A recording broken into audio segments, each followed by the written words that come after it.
Assalamu alaikum. That is, may God's peace be upon you. Welcome back to the power of educating our own. For those of you who were with us last Sunday, that was our inaugural show where we have discussions about education, the power of us educating our own. And by us, I'm talking Muslims, I'm talking African American. I'm talking taking the responsibility back into our own hands to educate our children so that they will have the best production possible. And so, for those of you who have come back to join the broadcast and to watch the show, we thank you so much for the support. As a result of last week's show, we had some people call and connect with us and want to be a part of the Claire Muhammad Schools Network, which is a network of Claire Muhammad schools across the country and in Bermuda who work together to support each other and to push forward the mission of Sister Clara Muhammad. And while all those schools don't bear the name Clara Muhammad School, they absolutely bear the mission and the purpose behind why those schools were developed in the first place. And so this evening, we will go into our second show, and I'm so happy to be here. And I do have co-hosts. So for those of you who were with us last week, you did see my co-host, Sister Ka'an Shaka and Dr. Patricia Salahuddin. They are traveling right now for education purposes, and so we asked Allah to give them traveling mercies.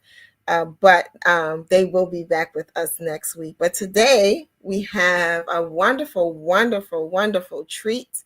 For those of you who know the history of this school system in the community, I'm sure that the name Imam Qadir Abdus-Sabur rings a bell for you. And so today I have him and his beautiful wife, Sister Beverly, and we will be having a conversation about education and its longevity and all the rich history that comes along with the work from my guests this evening. And so I'm going to bring them in so that you all get a chance to start the conversation. Assalamu alaikum. Alaikum salam. So it's so good to I'm doing well. I'm doing well. And so it's so good to have you all with us today. I'm looking forward to the conversation that we will have. I know that there is so much that you all have done in this community as it relates to education that I can't even begin to scratch the surface of saying that I know. But anytime that I hear your names, I always get a response of how impactful the work that you have done has been. And so for our viewers and our audience who don't know or who even do know you, tell us who you are and tell us a little bit about yourself. Okay, assalamu alaikum. I was gonna let my wife speak first, but she told me to go ahead. I don't know why that is. Okay, my name is Qadir Abdus-Sabur, and I've been a member of this community since 1972, I think. Yeah, about 1972. Um, and Sister Beverly came in right behind me, 1973, I think. I might have those. Yeah. Okay. And I was you know, I s- mhm. when I went to the worst high school in the city of Philadelphia. And Sister Beverly went to the best high school in the city of Philadelphia. But we were neighbors. We lived on the same street. I used to deliver papers to her house when I was 10 years old. So we've known each other for a very, very long time. And so when I got out of the Marine Corps, I wanted to go back to college, go back to school. And so I finished, graduated, finally graduated, and went on and started teaching at that time, the University of Islam. I was a math teacher there in Philadelphia. And I just kept it up and kept on going up and finally finished graduate temple and kept on teaching and teacher taught at community college in Philadelphia. And then I was a computer systems engineer for about 25 years, but I kept teaching on the side, taught mathematics, and then I started teaching computer science. I taught here in Virginia at the not only Richmond Public School, but also taught at John Tyler Community College. So I've been teaching. I've been doing computer engineering and teaching for most of my life, but I've always stayed with uh, our community. And the great thing about is that the education system that Cloud Muhammad schools offer is second to none. It's far better than anything that one can imagine. There are a lot of reasons for that. I imagine doing this program we'll talk about some. So that was how a little bit about me, my background. So finally I was put in the computer system here at a local college in Harvard, Virginia. And this was at the time when they were just trying to get people of color into higher education. So they offered an opportunity for me to go back to the graduate school. So I went to University of Virginia. I finally graduated with my doctorate philosophy and doctor of philosophy, and my focus was Islamic schools in North America. So I wrote my PhD dissertation on ghetto response to a Muslim response to a ghetto school. I used the Muhammad School in Queens, New York, when I studied the school and wrote my PhD dissertation on that. So that's kind of how we are. And then, the years we moved from Philadelphia to Virginia, and with Master Bilal, we had a little school. Sister Beverly was the only teacher at the school, and then that grew into Clan Muhammad Boarding School. We tried to start the college, Muslim Teachers College in Randolph, Virginia, and we had worked with great people on that effort. Um, Dr. James Rashid and Imam Ezekiel Pasha from New York and many others at that time was Imam Ali Rashid in New York and many, many other people helped with that. And that went on for a while. Then we tried to start here in Virginia. We had these three schools, or two schools basically. The immigrant community had a Islamic school, and then the three basically. What we were trying to do, and then there was the immigrant community had a school, and then there was the African American Muslims who were not a part of our association. They had a school, and I wanted to. Our boys were losing our boys so fast. I wanted to try to build a boys' school. So I tried to talk to each one of them and didn't do any good. So I just made in my mind I was going to work with two major groups because RF had stopped at the time, and I was working with two major groups to try to understand where their heads were at. So I taught mathematics at the African American, it was called the Homeschool Academy, and then I also was invited to be on the board of the immigrant community, which was called ICRA Academy. So I had an opportunity to work with all of them, and so then we wanted to form a school that really addressed the needs of educated Muslim education in Richmond. And so we formed the Tally Prep School. And the way I did it, we pulled people from all the communities, invited everybody to be a part of it, the immigrant to be a part of it, African Americans to be a part of it. This community was not community in our association, but we invited everybody to be a part of it. And we had meetings. We did this for about a year. We'd have workshops and stuff like that for a year.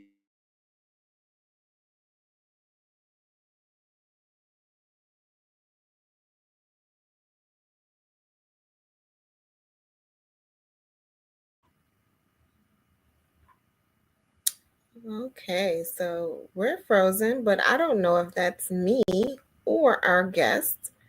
So we'll see if it comes back in. But as you all can tell, there's a rich, rich, rich history connected to Imam Qadir and Sister Beverly, and I can begin to call it.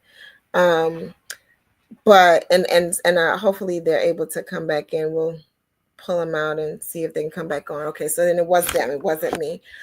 But you know, so far we are hearing about you know, their journey in the world of education in the African American Islamic community. And I heard him mention the boarding school, which I really want to know more about. My husband actually happens to be a graduate of that school, and then he talked about the Teachers College, which I'm excited to hear them take us through the journey on. But um, the other thing is, you know, education is one of those things where you're either like really, really, really into it, or you're kind of, it appears that you're just kind of comfortable with someone else doing it for you.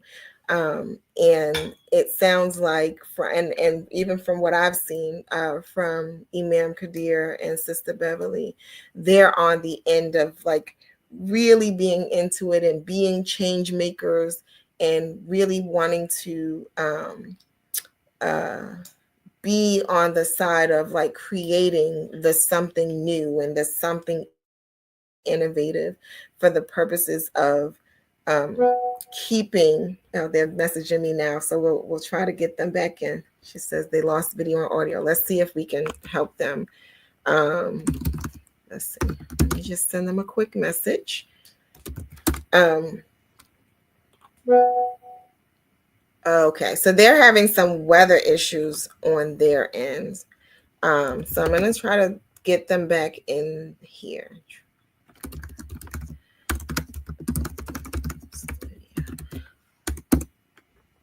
Okay, let's just see if that works. Because then we'll just we'll just do the best we can to have a conversation, and hopefully they're able to come back in, and we don't have to bring them back another time.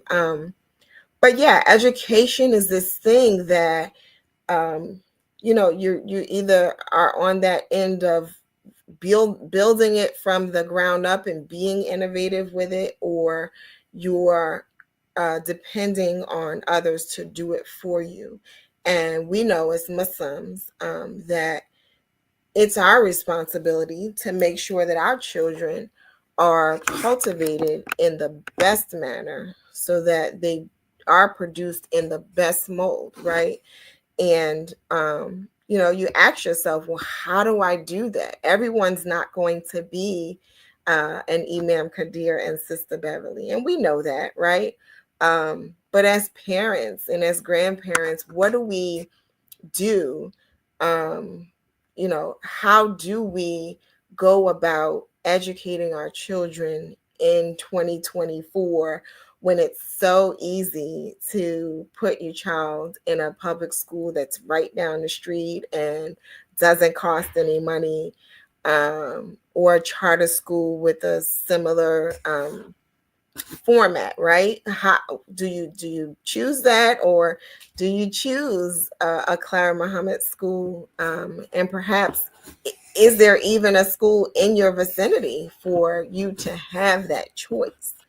Many people who talk about the rich history of the Clara Muhammad school system, um, often they're talking about their experiences from um, you know, from years past, right, where we did have more schools thriving and greater options for our children to go to these schools. And now we know that that isn't as vast as it used to be, right? We do have um, a wonderful selection of schools that are still in the system. Maybe they're not all full-time schools.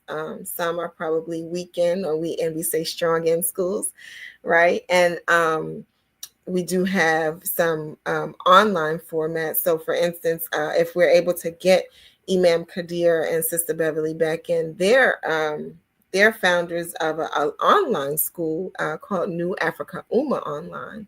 And so all of this just begs the question as to, you know, what our responsibility is as it relates to education of our children.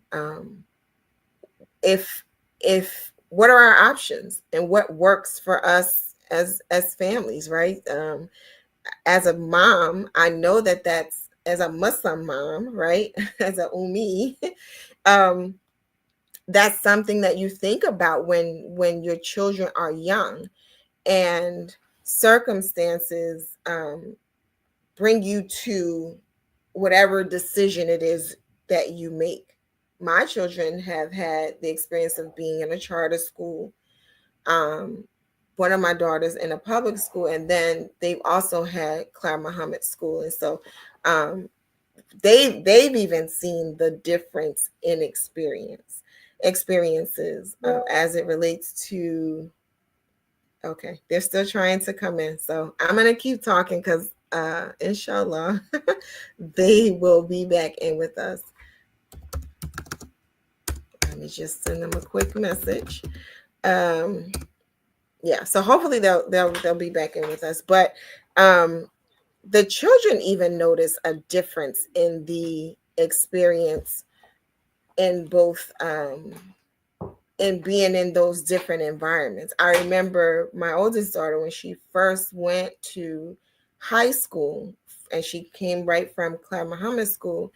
One of the things she said was, and I've heard a couple of people tell me this as it related to their children, is that she said, I don't understand why these children just can't sit down and learn.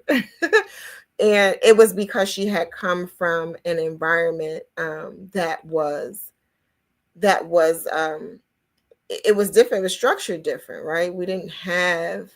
Um, we didn't have all of the things that they've experienced that she was experiencing in the new environment. We didn't have that at the Cloud Muhammad School. And so while we wait for Dr. Qadir and Sister Beverly to come back in, we were able to. We were having some technical difficulties getting on AM 360. We're now on AM 360, and so I want to welcome all of those who are listening in from AM 360, and for our viewers on Facebook and YouTube, go ahead and put in the chat and tell us where you're calling from, or where you're viewing from.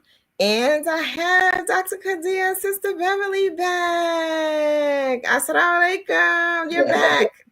Where's it out? We Okay. live way out in the country, and when it starts raining, we lose our internet. So that's what happened. Sorry. Not I a had to problem. switch Not to our a slower problem. internet out No problem. I was So just I yap was yap yap until you got back.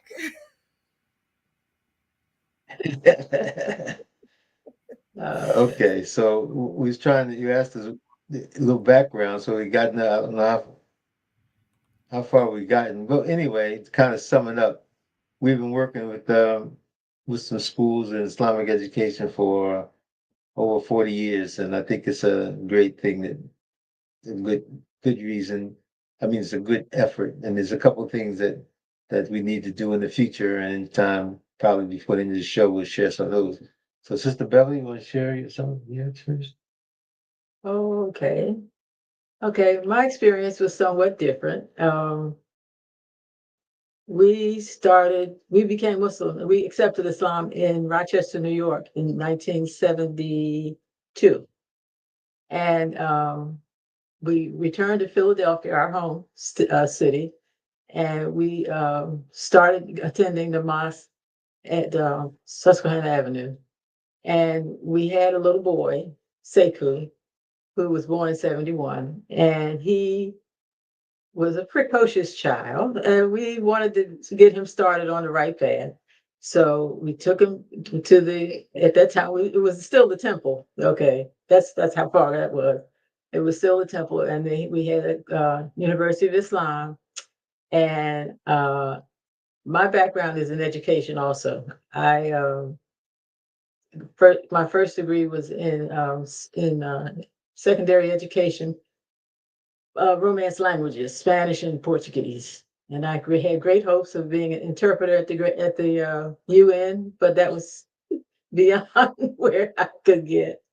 But anyway, so Sekou started in the 4-year-old class at the University of Islam, and I volunteered naturally.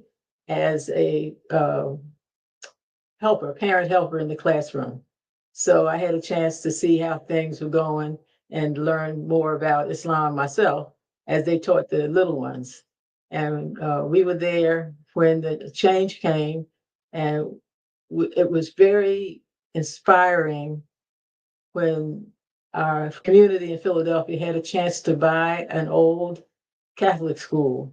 And so we moved from the different places we had school in North Philly to the West Philadelphia, a different neighborhood, and all of us in one building. It was really, really heartwarming, and it strengthened all of our iman because we had a real school by that time. And I had an opportunity to help also in the classroom there.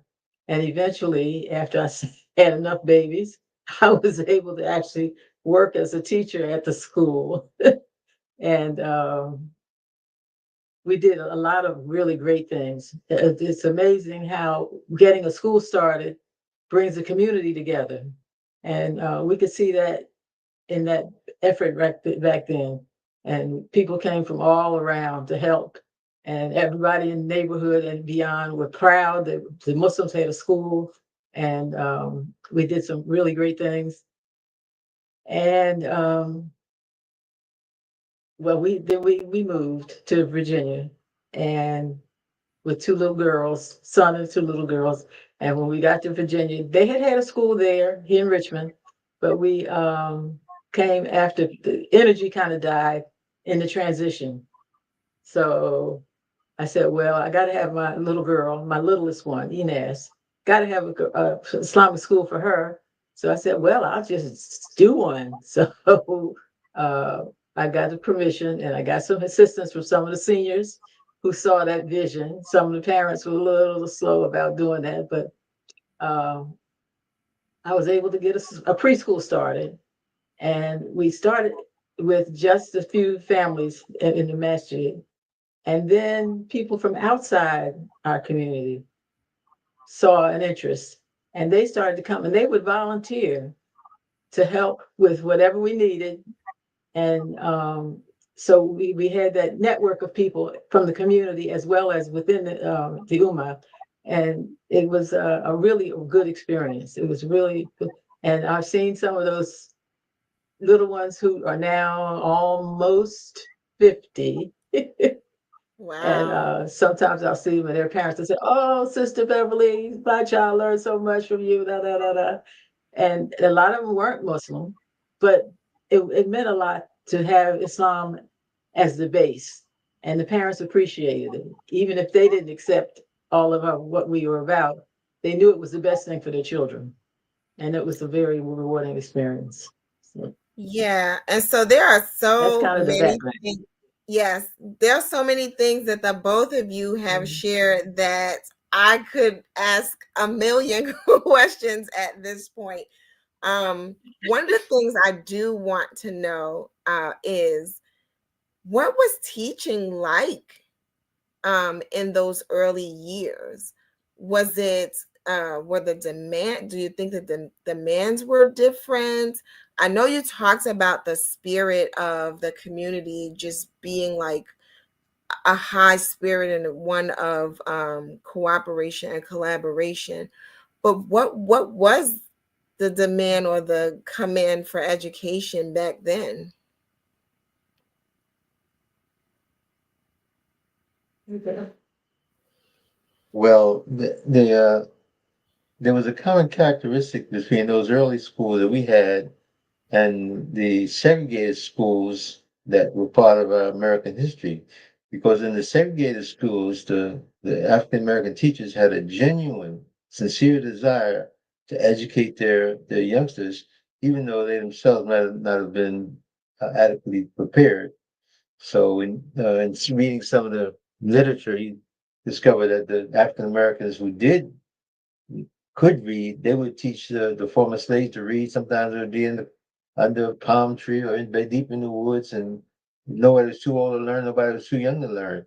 And the teachers was concerned about educating the whole community, educating the community. And that carried on right into the development of the segregated schools. The teachers, they knew that they were preparing the youngsters for a future that they couldn't see, so they were really into it. They really wanted to give the students something that would last and to strengthen them against the racial prejudice that they faced. And the same thing was true in our early Muslim schools, because the teachers we had, didn't many of them weren't college graduates. In fact, most of them hadn't been college graduates, but they were parents and they were sincere people who wanted to provide their children with the best, and the best opportunity, the best chance to move forward, and to you know to be representative of our ethnic group and not depend on those outside of us. And that was a common thread. So that common characteristic was present in both those settings. And I think that's something that we're going to have moving forward. We have to make sure that we have teachers who have that genuine sincerity, genuine desire to bring the children, to help them to develop to their fullest potential. Beverly? And Yeah, no, I back in love those days too, good. yeah, because there were several teachers who had not finished college. There was a real strong emphasis on getting the ABCs, the three, reading, writing, arithmetic. So we had a lot of pressure to make sure the kids got what they needed. They, in addition to being Muslim and behavior, but there was a lot of emphasis on academics, and we had to struggle. We had to, back in those days. We used disposable workbooks. Yeah. And that was a challenge. That was a real challenge. And because I was already a trained teacher, it was kind of awkward for me to just stick to following that book, right along, right along, right along. But we have to do what you have to do. It's the principal said that's what you're going to use. That's what we use. But we had some leeway, a little. We had some, and we were able to get some things done. And those were the early days of us learning of the Quran. And we hadn't quite got to Hadith yet, but we were learning Quran and learning how to pray, and learned a little bit of the history of our prophet, peace be upon him. Just a little, okay. But really, a lot of the emphasis was on getting academics and keeping the behavior in an Islamic form, if Yeah. that makes sense. Yeah, no, Okay. it makes complete sense. And it sounds like there were many successes and some challenges in there too.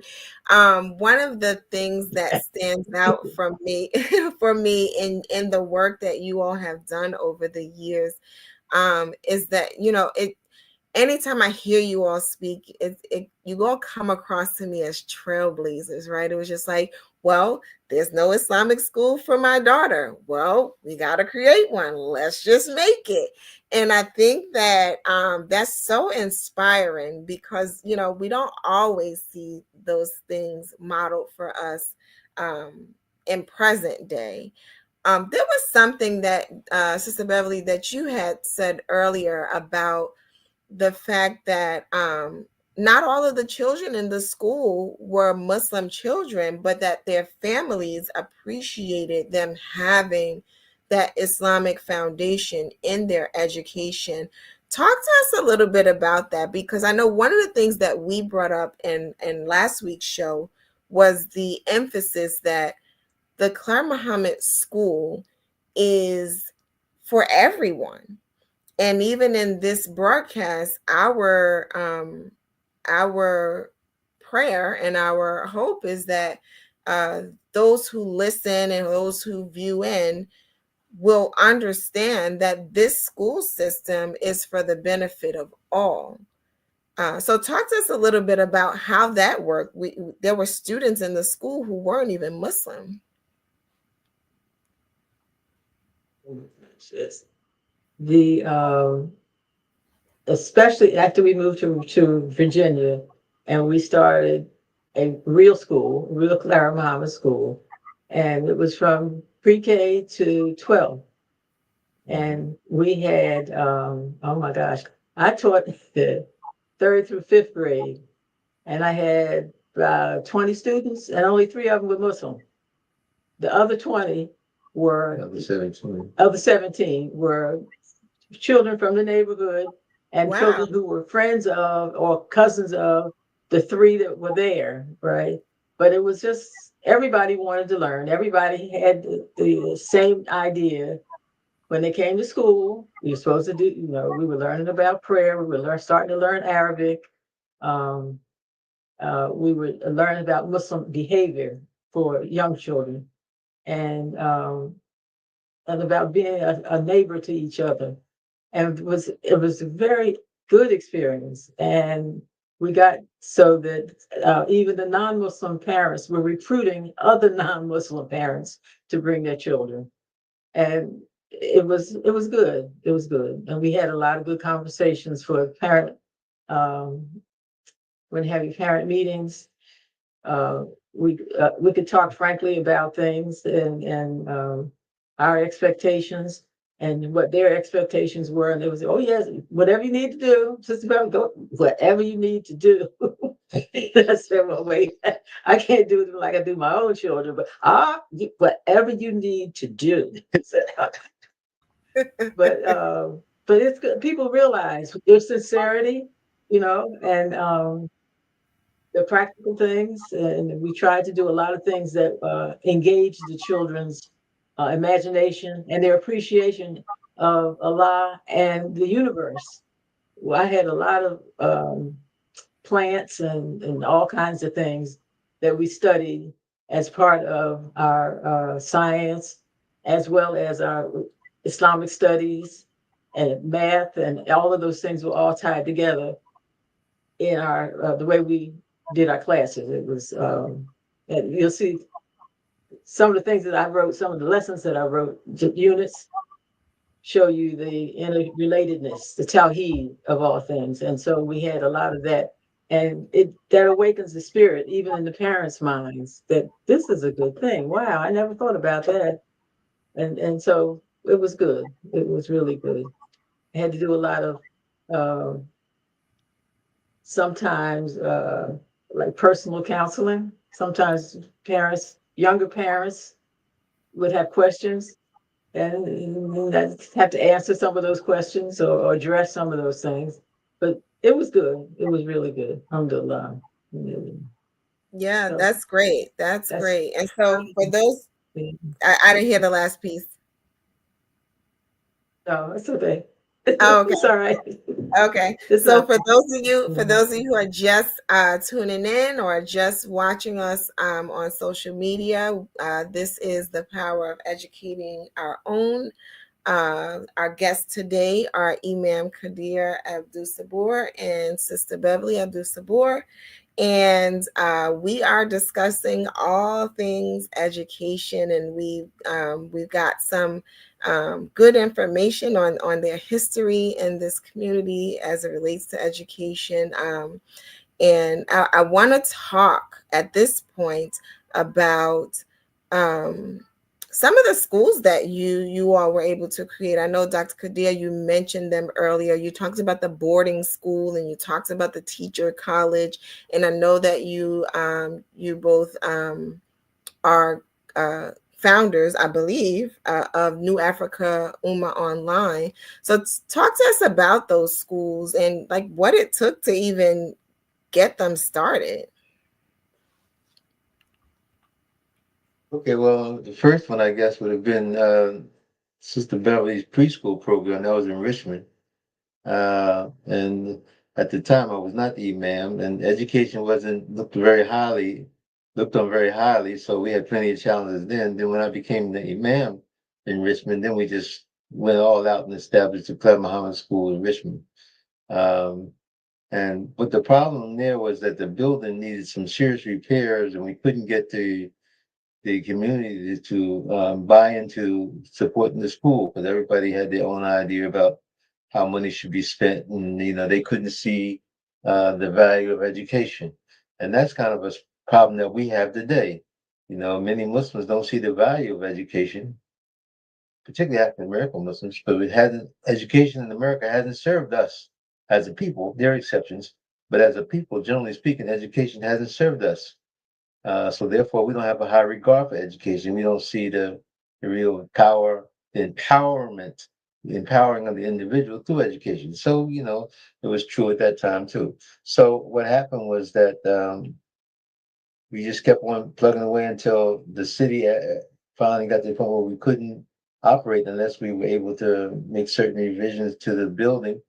So we couldn't get those done. We couldn't get support for that. So we looked around the city for other places, other locations to relocate the school. But none of those plans fell through. So it eventually we were forced to close the school because we couldn't keep up with we couldn't satisfy the requirements. So from there, we said, well, we worked with some other people and said, well, let's start. We still had this need to do something for our boys, so we started Claremont Muhammad Boarding School. And your husband was a student at that school, and went around and traveled around the country with Imam Zika Pasha and Dr. James Rashid and some others. Began raising money to buy a piece of land down here in Virginia, Randolph, Virginia, and we purchased the land, and that site was going to be the Muslim Teachers College. And the boarding school was supposed to be a preparatory school for the style college students. The college students who learn about teaching would be able to teach in the boarding school. You get classroom experience right at the time you take the education. That was the whole plan.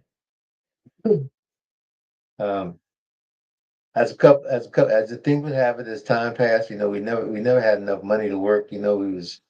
Uh, we couldn't get enough operating money. We couldn't pay the best quality teachers. So eventually that effort was forced to die because we didn't have the kind of support that we needed. We tried to get support for the school to continue growing, but we weren't able to. But some of the students have done very well. That they left the boarding school and they've gone and done great things. Your husband's example and many other examples of the boys that have gone on to. This was all boys boarding school. Who've gone on and done great things, done very well.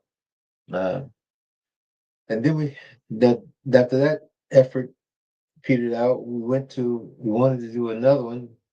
So we came back to Richmond. I was trying to work with the existing schools here in Richmond area. And I tried to work with them. I taught at one and was on the board at another and tried to get them to reform Tawhid Prep School.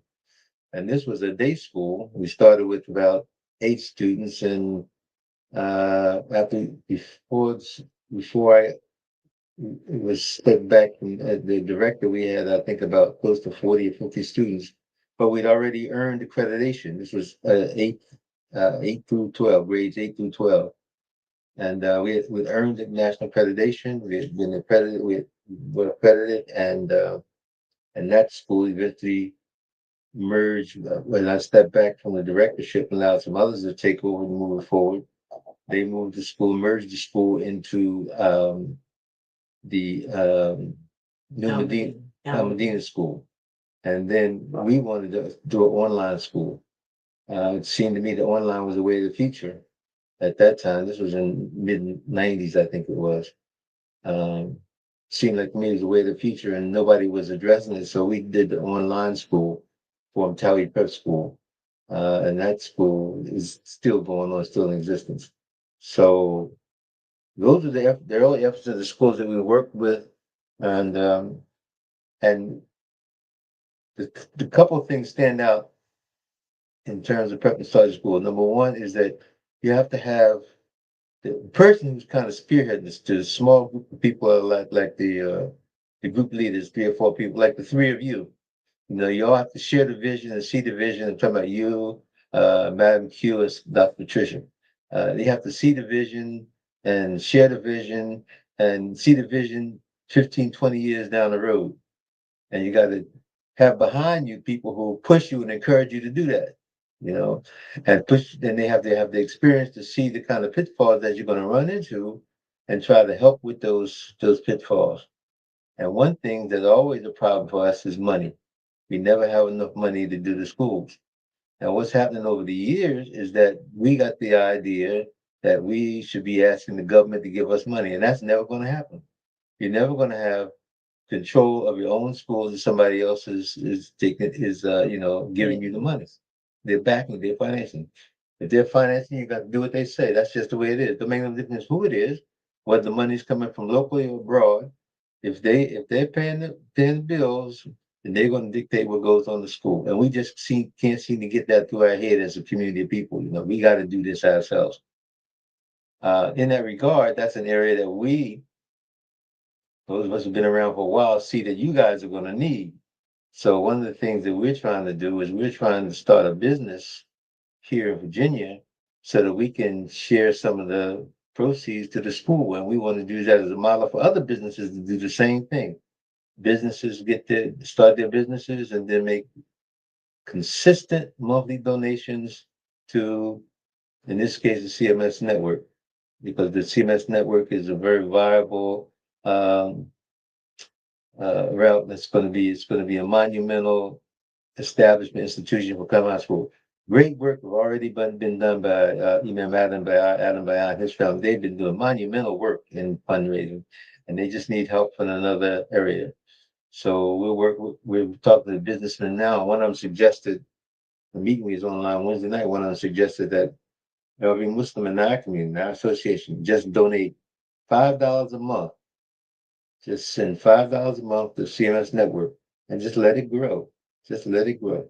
And I'm sure the three of you all will decide that you got to put some order to that. So you'll find some people who know how to pull money together and manage it, make sure it goes in the right direction. And we just try to get it in your coffers and then you make it. So those are the two areas that in starting the school. Number one, you got to have people who really want to do and see the vision, and number two is that you have to have the finance. And the most important item is that you have to absolutely focus on the Quran. You can't have anybody coming in there just because they've been overseas and studied and they can recite Surah Al-Fatiha or the Surah Al-Nas in perfect tajweed and don't understand what they're reciting. They're not the ones to be teaching our students. Our students have to learn the language of the Quran. They have to understand the meaning of the Quran. They have to get it so that the Quran touches their heart and their spirit. And that's what happened in the old schools before integration. The teachers would touch the children's heart and soul and their spirit. And that's what happened when we was in the old nation of Islam. When we were isolated ourselves, the teachers could talk to the students and touch their heart and their spirit. That's why the nation of Islam was so important. And that's what happened in the early days of Clare Muhammad School. But then as we got further and further away from that, and we thought that we were somebody other than who we were, we've forgotten all our connection, our roots. Now we want to identify with somebody else, but that's not it. We have to go back to the Quran. We've got to bring the Quran alive in our school. So those are the things that we've learned over the past couple months in Islamic education. Almost 50 years in months, right? Sister Beverly, just thoughts. Yeah. Did you want to As add we something, as Sister we Beverly? develop our, I was going to say, and to make the education meaningful to the children. Okay, make everything tie into something that they can see that will help them later, but they can see a little bit of it even as young people. I remember when my husband was doing his uh, writing his dissertation, and he was doing his research work up in Queens, New York. And the Imam there was Imam Bakruddin. He was an amazing, amazing person. Mm-hmm. And he had a long career in the nation before the transition. He was very insightful. And he used to say, you know something? One of the things that really helped our community back in the day is the teachers, the school taught the parents as well as the That's children. right. So they have to keep that in mind. You're teaching the parents through the children. You're teaching the children, but keep in mind that the parents are also students of ours. And that's how we build a strong foundation and a network of believers and supporters. And I always remember that and try to keep parents and community people connected to what we were doing. That's many different things that we've done. But that's something that may Allah bless Imam Bakruddin, inshallah. Inshallah, I Yeah. mean, yeah. And so there are so many things that you all have just touched on. Imam Qadir gave us some like, points to establishing institution. Keep Quran first, have vision, and you definitely need some money. Right.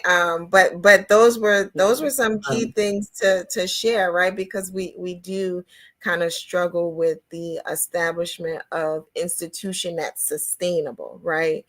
But then the other thing that I heard you all say is that it's the key, I guess, to this whole education thing, is particularly in the classroom, is to touch the hearts and the spirit of the children. And I'm definitely gonna walk away from tonight, um, having that resonate in my mind and see what that then develops into, because um it appears that that's the ingredient, that's the secret ingredient that we are missing in school in general, right? But then when we talk about our school system, um that's something that maybe we need to be reminded of, is that our goal is to be able to touch the hearts and the spirit of those children. Because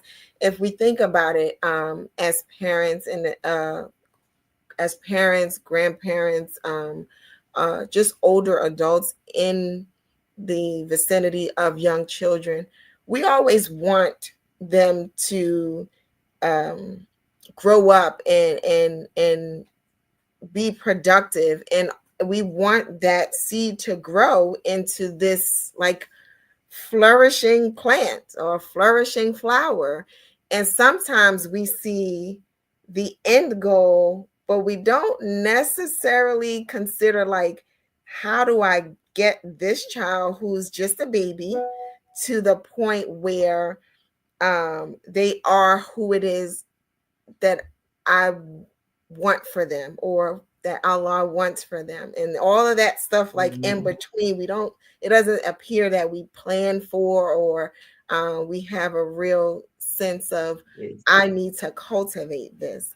Um, and so I'm curious to know from you all, like, what advice would you give, or what do you think our listeners need to know, as it relates to producing or cultivating our children into being um, the best that they can be, considering that we're the ones responsible for that. And then we'll see if our listening audience has some questions before we dial this down. So what would you tell our listeners and our viewers about, what I guess my question is, what could they do, or what, I guess, charge would you give them as it relates to taking the responsibility to cultivate children? One thing that stands out in my mind is reducing the distractions. The children today are distracted by everything: the cell phone, the media, TVs, the styles, wearing their pants low, rings to their ears and nose, eyes, all kinds of crazy. They're just distracted from everything. So the one thing that I would encourage parents to do is understand that they're distracted and try to eliminate those distractions. Now, there's a verse in the Quran, Surah Hadid, the iron, verse iron. I think it's verse 58. I'm not sure. It talks about the 4 stages of human development, and if you when you're reading that ayat and thinking about it, it actually Allah actually explains the 4 stages of in the life of the individual, and they actually fall and coincide with approximate ages from birth to 10 years old, 10 to 20 years old, 20 to 30 years old, and 30 to 40 years old. The verse of Quran actually corresponds to those periods of human development. on the early stages where the youngsters are in the playing with toys and this, that, and the other, that's when you have to focus the children, understand that they have to play. So you have to create environments so that the distractions are contrived, so to speak. The things that get their attention are things that are wholesome. You have to understand what they like to do at the time.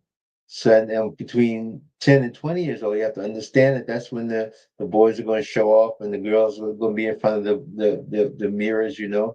And you have to understand those things. So you have to plan around that. What we used to do at the Kelly Prep School, which we were talking middle school, so we have students 10 between the 10 and 20 years, 10, 11, 12, 13.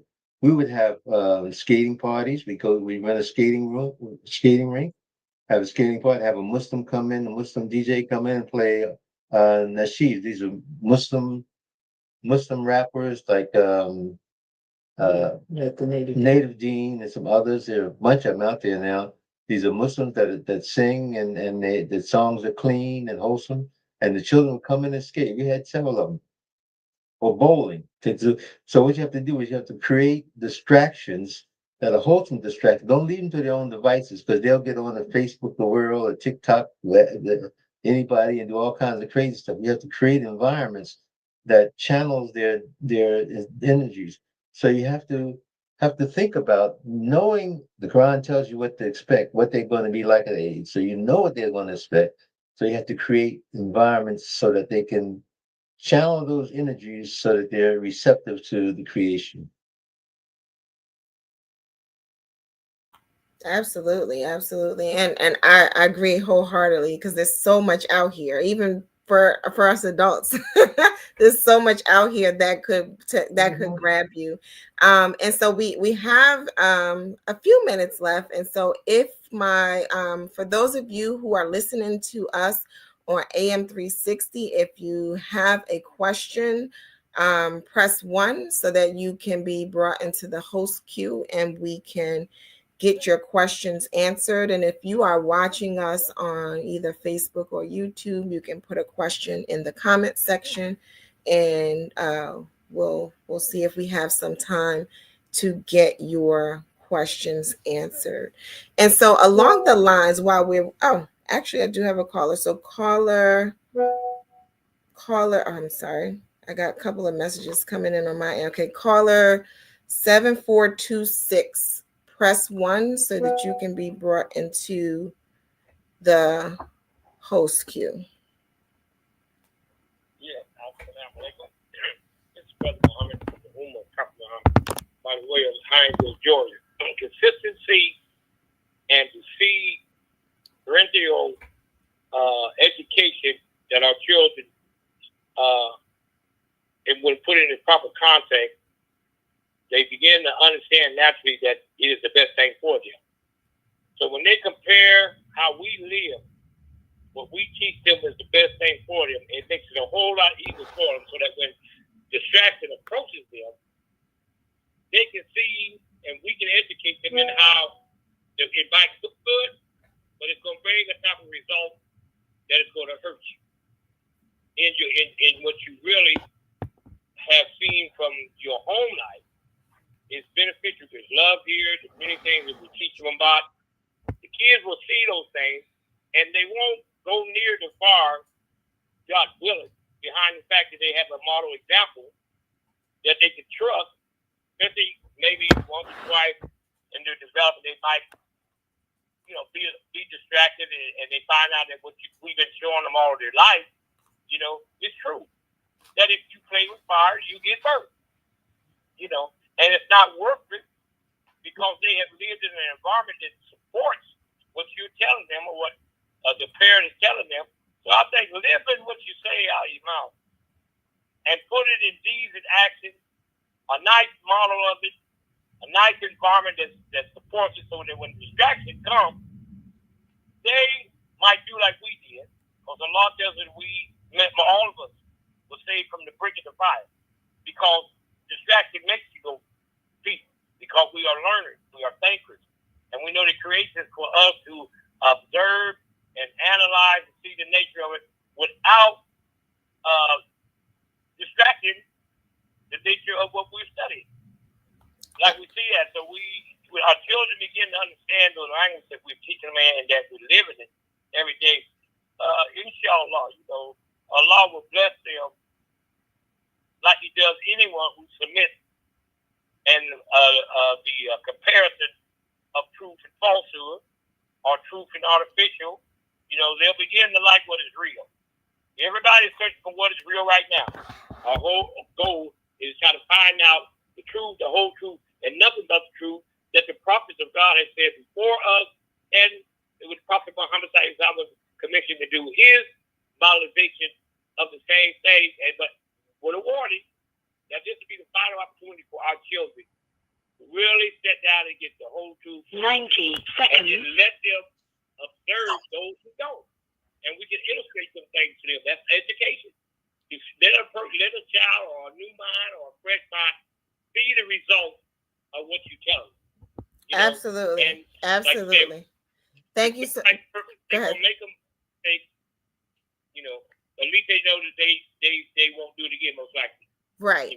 Yeah. And we thank you for sharing that with us. Leading by example is so very important. And actually we're running out of time on our AM 360, but we can absolutely continue the conversation here on Facebook. So for those of you who are joining us on AM 360, we thank you for being with us today on the Power of Educating Our Own with our guest Imam Qadir Abdus-Sabur and his wife, Sister Beverly. We want to continue to have these very fruitful conversations about education so that we create an environment and a culture around the importance of education. I don't think I'll be able to pull in any additional callers from AM 360, but I do have some questions that are coming in on the Facebook side, and I'm going to bring in the first of them. Let's see, AM 360 is conking out on us. So from one of our Facebook users, the question is, how important is using creation as a foundation for curriculum in our schools? You talked a little bit about that earlier, just a bit, but how important is it? So that's extremely important because Allah says, in the hayatu likawmi dhikri, in this is a sign for those to think, for those to reflect. So in what? In the whole creation is a sign. Everything in the creation is a sign for people who think. There's no exception. Everything is a sign. Even take, for example, the political climate in America today. That's a sign for people who think. And if you think about it, take a string, tie it on the tree, and put the other end, a rock on the other end, and you pull the rock up and let it swing back and forth like a pendulum. The rock will always try to slow down and slow down and slow down and reach a point of equilibrium at the bottom, the point of rest. That's the divine state, the median, that the whole Quran is bringing to the mizan, the balanced position. So when the pendulum is pulled one way to the left, you let it go, it swings way back to the right. When it goes to the right, goes too far to the right, you let it go, it swings way back. And that's what we see if we look at our system, political system. You see that when we go too far to the left, it goes way back to the right. When it goes too far to the right, it goes way back to the left. And it continues to do that because that's the creation. So Allah tells us in the Quran that the creation itself is a very important part of everything that we do. Like you take, for example, a spider's web. A spider's web, the Quran speaks about the house of the spider, the flimsy house of the spider. But you can think about that as being a form of entrapment, because what happens when we have our students and our youngsters get entrapped in an education system that doesn't serve them, it doesn't encourage their critical thinking skills, they're trapped.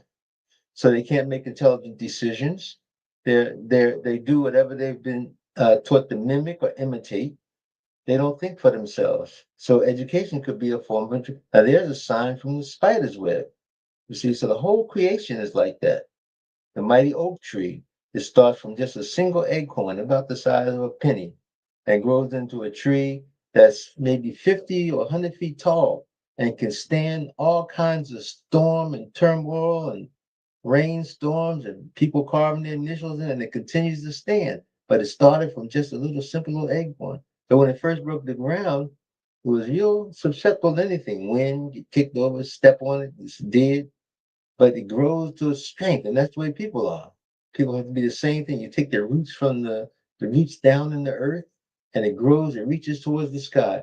You take from the material world, earth, and reach toward the spiritual world, the sky. So a lot, everything in creation is a sign. So yes, it's absolutely important to understand the creation in order to to help our children, and all in the Quran.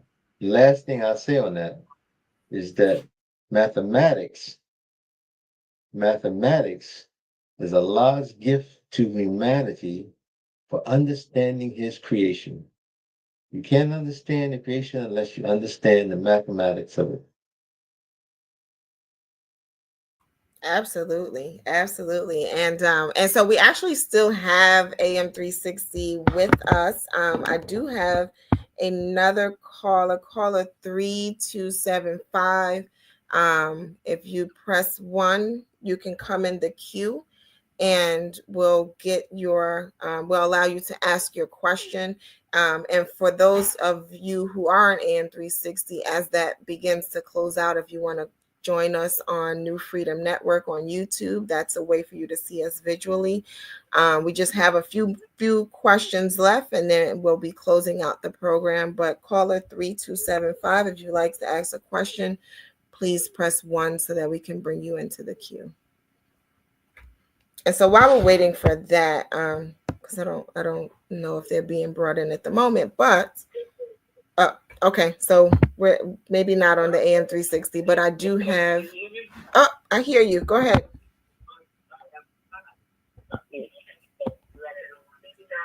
We can hear you. You can ask your question.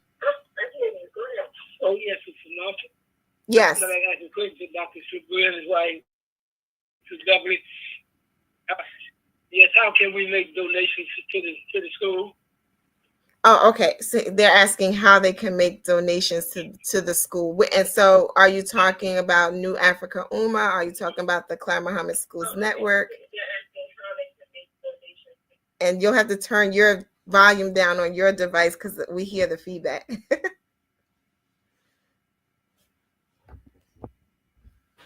Caller, are you still there?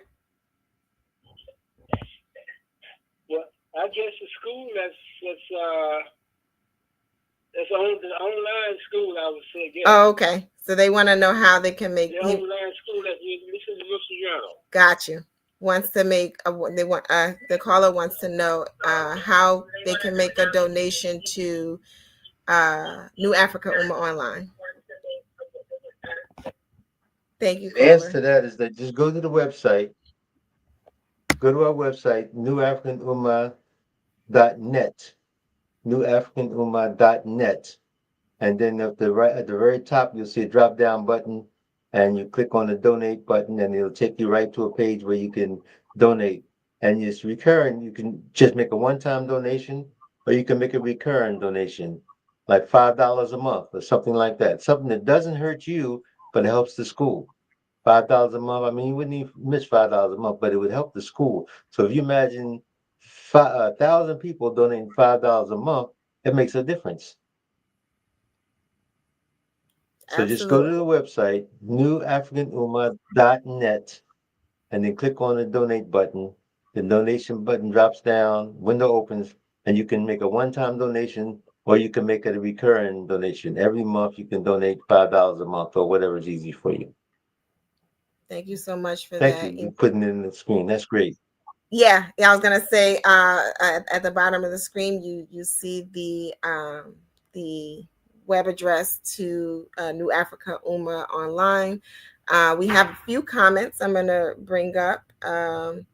When we speak on our schools, actually, this one is a question. I was going to bring up a comment, but we'll go with this question. When we speak on our schools and curriculum, should we share the same epistemological philosophy and pedagogy? That's a deep one. I don't even know if we'll get all the way into that one tonight. We may have to address that on another show. But Imam Qadir, feel free if you'd like to approach that one this evening. Okay, see, the thing is that we find that those of us who've been in the academic arena for a while, we tend to use terms that are significant. They have significant meaning and undercurrent. That's sometimes positive, sometimes negative. So what we have to do is think about it a little differently. So Imam Muhammad said, "Go in the Quran, go into a book with nothing but the Quran, and go into a room with the Quran and a dictionary, and come up with a curriculum." What that means is that I would understand that to mean what you do is you don't try to make your school fit the terminology of somebody else. What you do is you go into your school with the foundation of your school, which is the Quran, and then everything else comes out of that. So you don't have to use terms like epistemology or any of those ontological terms because they're not really meaningful. What you're trying to do is you're trying to instill the spirit of the Quran into the hearts and the souls of first the teachers, then the students and their families. And you do that when the teacher has a thorough understanding of the Quran. And he or she can only do that when they really put the Quran in their own life and it manifests in their interaction with others. Yeah, and that's what our earlier caller was talking about.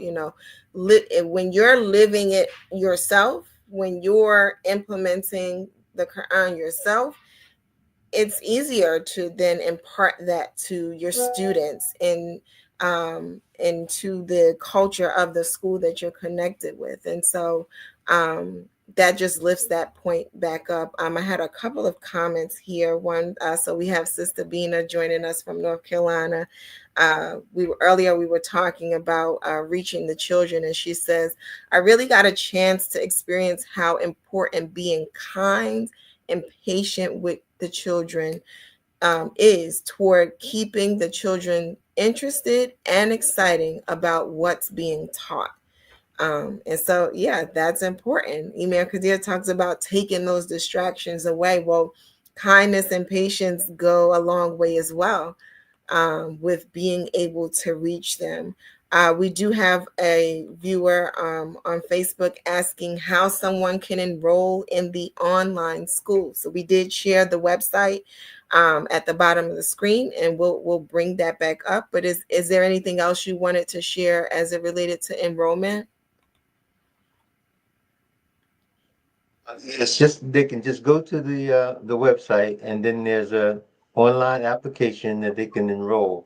And it's really, we're really doing a lot with homeschools or if a parent has a student in another school situation, either homeschool or whatever, they can enroll for one class or they can enroll for the whole program. And right now it's a middle school program, and we think of it as like a program that takes the youngster from elementary school thinking and put them into a high school frame of reference, high school thinking. So they learn all the basic things that the academics that you need, but also they learn about bringing the Quran into their life and into all aspects of their learning environment. So the answer to that question is that you'll find everything you need online. And our principal is Sister Michelle Sakael, and her contact information is also given on the website. Excellent. So, for those who are interested in the online school, the website is scrolling at the bottom. Oh, well, it's positioned at the bottom of the screen. For those of you who are listening to us on AM 360, that website is www.newafricaumma.net. That's new NEW Africa. Oops, excuse me. What is it? Did we get it right, Email? African. Oh, yes. Thank you. Thank you for that correction. Yes. It's www.newafricanumma.net. And so we'll get that correction on the screen so that everyone can see that. New African, we're going to highlight it. There you go.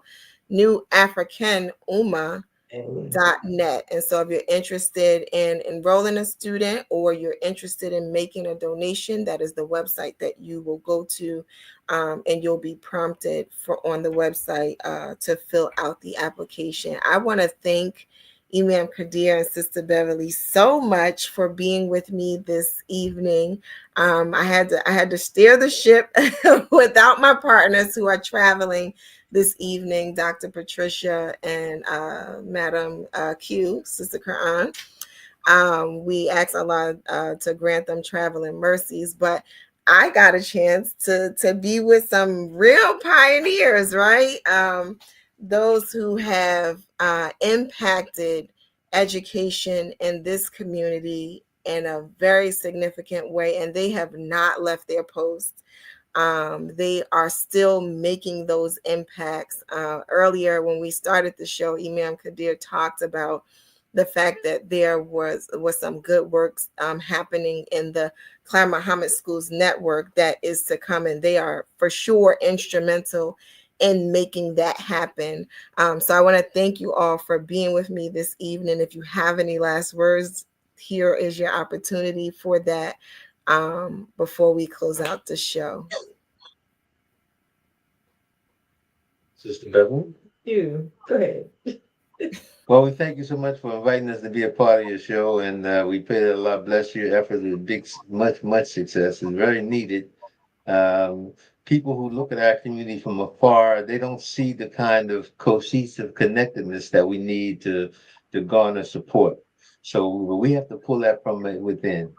We have to join together and see the value in what we're doing and support what we're doing. And the CMS networks right now is the most focused entity that I see on the horizon for our school, for our school network, that are actually doing something constructive. So we wish you that Allah bless you all with much success. I mean, Sister Beverly, do you want to add something? I'm not going to let you off the hook. My gosh. Well, may Allah continue to bless you all. And you'll see that you'll get people around you will get excited, and they'll get other people excited. And just keep the excitement going. And Allah will bless you, bless us with the schools that we need and the schools that we want, and the children will be proud of them, and we'll be proud of the children. Alhamdulillah, alhamdulillah. Absolutely. May Allah continue to bless you. Absolutely. Amen. And so I just want you all to know that you keep us excited. Your story keeps us fueled to keep pushing, to make you know that your efforts were not in vain, and that the great things that you have done are stair steps to the awesome things that we will continue to do. And so again, I thank you for being with us. This has been the power of educating your own. We will be here every Sunday at 7 p.m. You can find us on Facebook and YouTube at New Freedom Network. You can also find us on Facebook at New Freedom Exchange Show. And we'll be on AM 360. So we're trying this simulcast thing, and hopefully we'll perfect it. But I think it went pretty well today. We've had some people joining us on the Blog Talk Radio, as well as those who see us on social media. We're at show number 2, and we're excited. This is a show produced by the Claire Muhammad Schools Network, which was established in 2020. It's a collaboration of Claire Muhammad schools around the country and in Bermuda, and we are working to establish sustainable quality education in our communities for our children and those in our communities. And until next week, assalamu alaikum.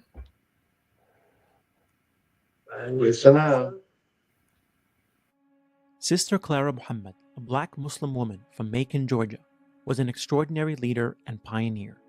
Her contributions, especially in the development of Islamic education in America, paved the way for thousands of Muslim families to take ownership of their children's future, starting at a time when homeschooling was illegal in the United States.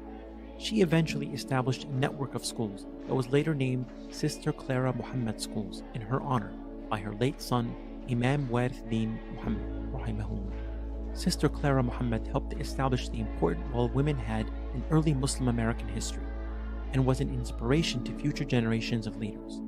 Without her, there would not have been a nation of Islam, or the unique Sunni Muslim community that evolved from it, one that was acutely aware of the concerns and aspirations of women.